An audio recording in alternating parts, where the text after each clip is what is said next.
Hello, everybody. Scott Golden here with the Golden Opportunities Coaching YouTube channel. Welcome to those of you who are new. Welcome back to those of you seasoned veterans. What we do around here is bring about conversations of a psychological, mental health, emotional health paradigm. We try to do that as often as we can. We try to do that several times per week. We've got over 875 of these available now. We're trying to go into the four digits, the 1,000, in the next little while, probably within the next month or two. Would love if you subscribed, like, comment, subscribe. When we get to 1,000 subscribers and we have the ability, we can actually give some money to charity, which would be a wonderful thing, especially in these difficult times, a year and a half into COVID and other challenges associated fanning out from that. In any event, this is the life lessons section. This is number 48.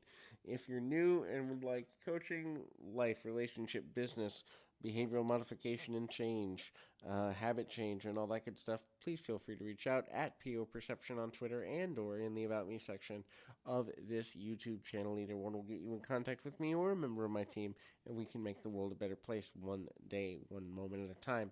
Anyway, so joy. Joy is gratitude turned up and pushed out.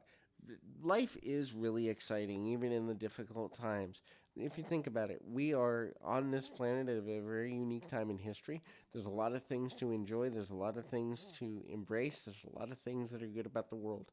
A lot of times we over focus on the negativity. We over focus on lack, and so something as simple as the joy of a sunrise or sunset, something as simple as the joy of our favorite song, something as simple as the joy of a compliment, or the ability to breathe, the ability to open and close our hands. There can be joy in all things if we search for it, but the willingness to search for it takes a certain level of discipline. And so try to get to a place of finding joy in your life daily. The next thing is sensitivity versus responsibility. Being sensitive to another person's emotions is helpful and loving and graceful and wonderful. Being overwhelmed by responsibility for that person's emotions, though, is counterproductive and can often be detrimental to our mental, emotional, and spiritual health. So finding the balance between taking responsibility and finding ways of being active in the process of finding where we need to be is one of the most important things we can do. That balance, though, is a continual one, and finding it can be challenging. So try to find ways to be sensitive, aware that people are affected by things, but not controlled by your need to step in unless you're asked, and it's within something that can keep you in balance. The next thing is have a vision.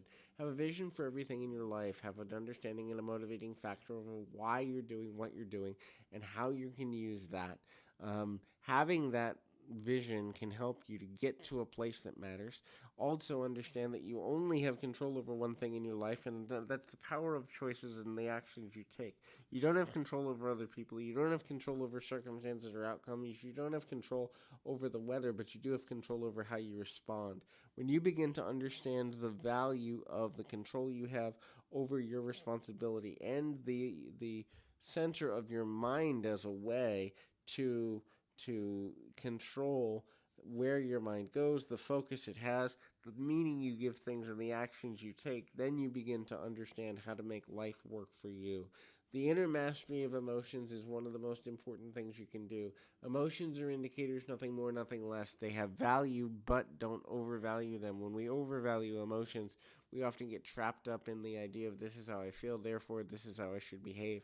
A person who understands emotional mastery begins to understand that emotions are just indicators, either to be grateful or to take a moment to pause and think about things differently, gain new perspective, gain new value, gain new mindset, and all of that. The more we are flexible with what we gain out of that process, the easier it is to live life to its fullest extent and get to a meaningful and lasting place.